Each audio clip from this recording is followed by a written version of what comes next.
عمران خان کی صحت کے حوالے سے سپریم کورٹ نے بڑا آرڈر جاری کر دیا ہے اور اڈیالہ جیل کے سپرنٹینڈنٹ نے عمران خان کی صحت کے حوالے سے رپورٹ جمع کروا دی سپریم کورٹ میں، اور سابق وزیر اعظم کو شفا انٹرنیشنل میں جو ہے شفٹ کرنے کے لیے جو آرڈر جاری کیا، ان کی تفصیلات آپ کے ساتھ شیئر کریں گے۔ اور کل کے حوالے سے جو رپورٹ دی گئی اس کی بیاہ پہ جو آج ایک بڑا ریلیف ملا ہے وہ کیا ہے، یہ تمام طرح اس ویڈیو میں آپ کے ساتھ ڈسکس کروں گا،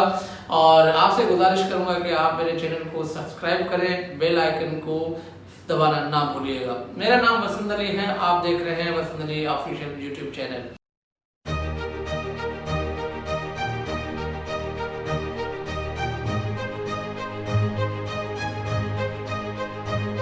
بات کریں گے اس رپورٹ کے حوالے سے جو اڈیالہ جیل کے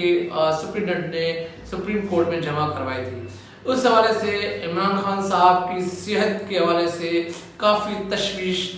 جو ہے بتائی گئی۔ بلڈ پریشر جو ہے وہ انکریز ہوا نارمل طریقے سے، اور انزائٹی جس میں یہ بھی کا جو ڈپریشن وغیرہ ہوتا ہے وہ بھی چیزیں بتائی گئی ہیں، اور آنکھا تو پہلے چل بھی رہا تھا، اور جس طریقے سے اس کو توڑنے کی کوشش کی جا رہی تھی، تو یہ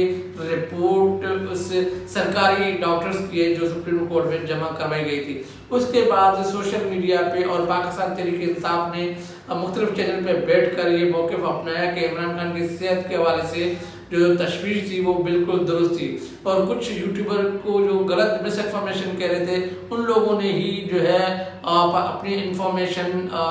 کریکٹ کی۔ کسی میڈیا چینل نے کوئی ایسی خبر نہیں دی جو یوٹیوبر نے پاکستان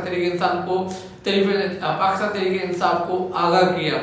اور انفارم کیا کہ عمران خان کے جو بلڈ پریشر وہ بھی شوٹ کر چکا ہے، وہ رپورٹ اس میں شامل کی گئی ہے۔ آج سپریم کورٹ میں 3 رکنی بینچ میں جس میں جسٹس شاہد وحید تھے وہ شامل تھے، اس نے آج ایک بڑا فیصلہ دیا اس رپورٹ کو مد نظر رکھتے ہوئے۔ 5 چیزیں بڑی اس میں اہم ہیں جس میں سوالات کیے گئے، اور وہاں کے جو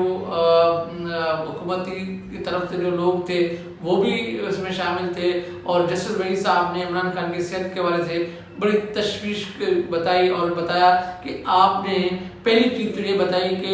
آپ جو یہ رپورٹ یہ جو ہمیں بتا رہے ہیں یہ پورا تحریری رپورٹ ہے، ان کی جو رپورٹس ہیں جو چیزیں ہیں وہ کہاں اویلیبل ہے۔ اور دوسری بات یہ کہی کہ آپ وہ تمام رپورٹ جو آپ بتا رہے ہیں جیسے بلڈ پریشر ہے، دیگر چیزیں ہیں، ان کی ٹیسٹ وغیرہ ہیں، وہ بھی سپریم کورٹ میں جمع کروائی جائے۔ اور تیسری چیز یہ تھی کہ جسٹس شاہد وحید صاحب نے اسے کہا کہ یہ فیملی اور ایک قانونی جو تقاضا تھا وہ آپ نے کیوں نہیں پورا کیا۔ اس نے کہا کہ جو جیل کے جو طریقہ کار ہے پالیسی کے مطابق ان لوگوں نے قانون کو فالو نہیں کیا، تو وہاں پر شاہد وحید صاحب نے رپلائی کیا جسٹس صاحب نے کہ اگر وہ قانون توڑیں کیا آپ بھی قانون توڑیں گے۔ اس طرح کی جو ہے مکالمہ ہوتا رہا، اور دوسری چیزیں جو ہوئی وہاں پر کہ تمام جتنے بھی کیسز ہیں عمران خان صاحب کے وہ بھی ان کی رپورٹ بھی جو ہے جمع کروائی جائے گی، کتنے کیسز میں ضمانت ہے، کتنے کیسز کے اندر جو ہے چیزیں چل رہی ہیں عمران خان کے حوالے سے۔ اور 5ویں چیز بڑی اہم اور بڑی امپورٹنٹ یہ تھی کہ عمران خان صاحب کی جو فیملی یا اس کی جو بچوں سے بات کروانے کے حوالے سے تھی کہ وہاں پر کتنی مرتبہ ان سے بات کروائی گئی اور کتنی مرتبہ ان کی فیملی سے ملاقات کروائی گئی۔ تو اس کے بعد جو ہے اس میں بریک لی گئی کیونکہ جج صاحبان کو کسی تقریب میں جانا تھا۔ 12 بجے ان کو دوبارہ جو ہے وہ آئے۔ اس کے بعد جو پاکستان تحریک انصاف کی طرف سے جو ان کی سسٹر ہیں فاطمہ خان کے جو وکیل ہیں بھٹائی صاحب نے تو وہ چیزیں کی کہ ان کی فیملی سے ملاقات کروائی جائے۔ تو جسٹس وحید صاحب نے یہ کہا کہ اگر آپ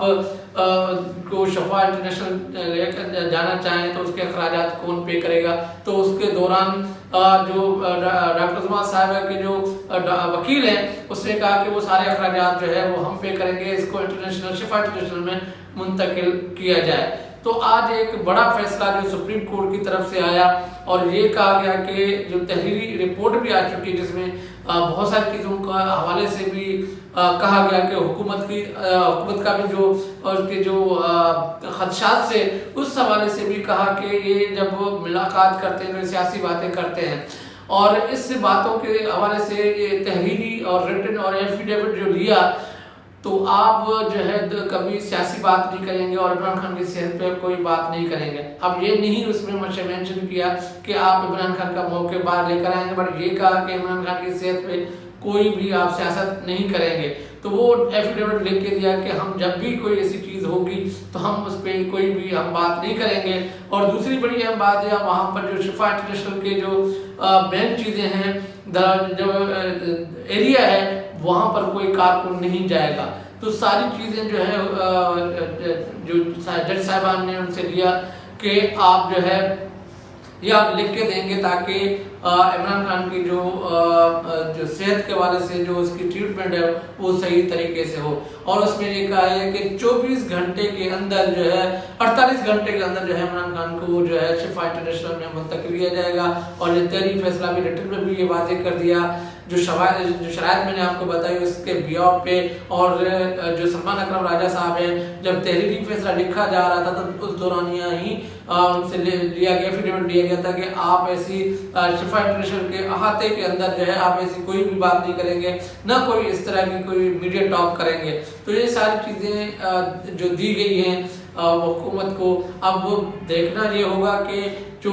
سپریم کورٹ نے جو فیصلہ دیا ہے کیا اس پہ عمل ہوگا۔ اب حکومتی جو لوگ ہیں کچھ لوگ یہ کہہ رہے ہیں کہ ہم جو ہے یہ اچھا فیصلہ ہے عمران خان کی صحت کے حوالے سے، بالکل ہمیں جو ہے ان کو جو ہے منتقل کیا جائے ہاسپٹل میں۔ اب یہاں پر دو چیزیں بڑی اہم ہیں، ایک پیپلز پارٹی کا جو موقف ہے وہ کہہ رہے ہیں کہ یہ ضروری بھی نہیں تھا کہ سپریم کورٹ میں جا کر یہ رپورٹ کرتے جائے، ایک آرڈر جاری کرتی، آپ جو ہے اس حکومت نے جو ہے بغیر کسی آرڈر کے ان کو صحت کے حوالے سے ہاسپٹل میں شفٹ کرنا ہوتا تھا۔ تو ایک اچھا ایسا بیہیویئر جو پیپلز پارٹی کا اور مولانا فضل الرحمان کا اور دیگر لوگوں کا جو ایک بیہیویئر ہے وہ ایک اچھا پازیٹیو رہا کہ صحت کے حوالے سے کوئی سیاست نہ ہو اور صحت ضروری ہے تو ان کو جو ہے ہاسپٹل منتقل کیا جائے۔ آپ یہ بتائیں کہ کمنٹس میں کہ کیا عمران خان کو 48 گھنٹے کے اندر جو ہے شفا انٹرنیشنل میں شفٹ کیا جائے گا؟ کیا یہ حکومت کی ہار ہے یا یہ جو 27 اکتوبر کا پریشر تھا؟ آپ کمنٹ سیکشن میں ضرور بتائیے گا۔ اپنا خیال رکھیے گا۔ اللہ حافظ۔